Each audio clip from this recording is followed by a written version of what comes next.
प्यारे दोस्तों, एक दफा का जिक्र है कि एक दूर दराज की सल्तनत में जहां चमकते हुए झीलें और सरसब्ज वादियां थीं, शहजादी अनारा रहती थी। वो अपनी खूबसूरती और नर्म दिल के लिए पूरे इलाके में मशहूर थी। शहजादी अनारा को कुदरत से गहरा लगाव था और वो अपने दिन शाही बागात में घूमते हुए गुजारती थी, जहां रंग बिरंगे फूल खिलते थे और परिंदे मीठी आवाज में चहचहाते थे। एक सुबह जब पहली किरणों ने आसमान को चमकाया, शहजादी अनारा ने बाग के मरकज में वाक़े बड़े फुवारे के पास एक चमकदार मोर को देखा। उसके परों में जुमरुद, नीलम और सोने की झलकियां थीं, जो एक दिलकश मंजर पेश कर रही थीं, जिसने शहजादी को हैरान कर दिया। उसने इतना खूबसूरत परिंदा पहले कभी नहीं देखा था।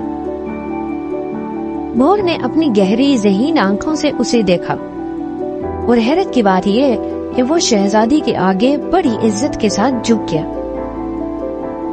जैसे उसकी मौजूदगी को तस्लीम कर रहा हो।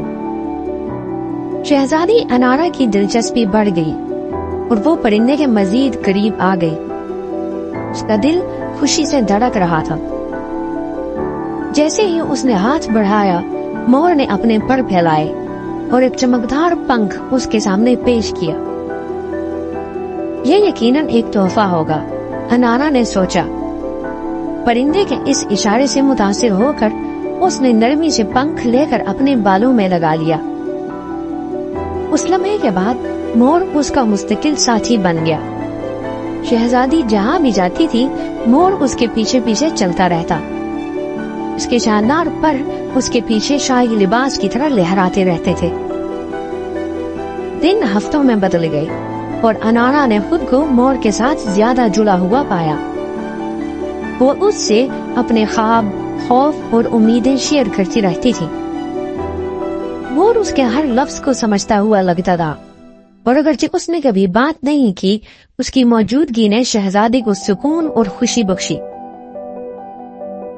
एक शाम जब सूरज उफक के नीचे डूब रहा था और आसमान गुलाबी और नारंगी रंगों में डूबा हुआ था, अनारा ने एक अजीब सा एहसास महसूस किया।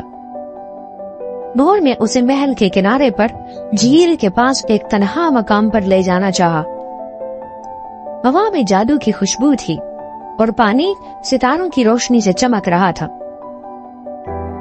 अनारा झील के किनारे पर झुक गई और मोर एक खूबसूरत छलांग के साथ उसके पास आ गया।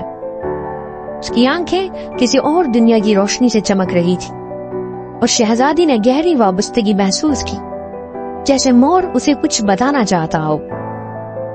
अचानक झील का पानी लरसने लगा और हवा में एक नरम मीठी आवाज गूंजने लगी।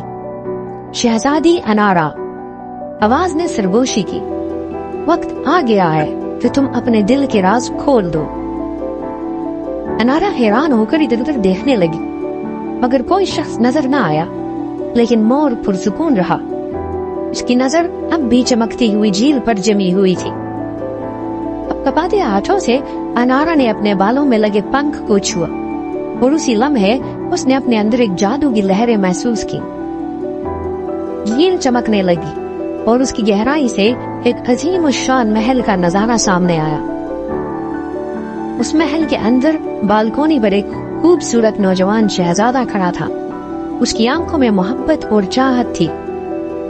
अनारा का दिल जोर से धड़का, क्योंकि उसने उस शहजादे को अपने ख्वाबों में देखा था, वो जो उसने चाहा मगर कभी मिला नहीं। नजारा अचानक गायब हो गया और झील वापस अपनी पुरसुकून हालत में आ गई। अनारा ने मोर की तरफ देखा। उसकी आंखें हैरत से फैल गईं। तुमने मुझे मेरी किस्मत दिखा दी, उसने खुशी के आंसुओं के साथ सरगोशी की। मोर ने सर हिलाया और उस लम्हे में अनारा को समझ आ गई कि ये शानदार परिंदा उसे हमेशा रहनुमाई करता रहा है। उसे उसके दिल की तकमील की तरफ ले जाया जा रहा है। अगरचे मोर शहजादा नहीं था, वो एक जादुई मखलूक थी जो उसे हकीकी मोहब्बत तलाश करने में मदद देने के लिए भेजी गई थी। बड़ी मजबूती के साथ अनारा जानती थी कि अब उसे ख्वाबों के शहजादे को तलाश करना होगा। مور اس کا وفادار ساتھی اس سفر میں اس کے ساتھ ہوگا، اس کی حکمت اور جادو اس کی رہنمائی کرے گی۔ مور نے اپنا پنجہ شہزادی انارا کے ہاتھ پر رکھا اور اپنا سر ہلایا جیسے وہ اس کے دل کی تمام باتوں کو سمجھ چکا ہو۔ یوں شہزادی انارا نے محبت، سنسنی اور جادو سے بھرپور ایک مہم جوئی شروع کی، جانتے ہوئے کہ مور کے ساتھ وہ شہزادی کو ضرور تلاش کر پائے گی جو اس کا انتظار کر رہا ہے، اور اس طرح وہ اپنے سفر کے اوپر نکل پڑی۔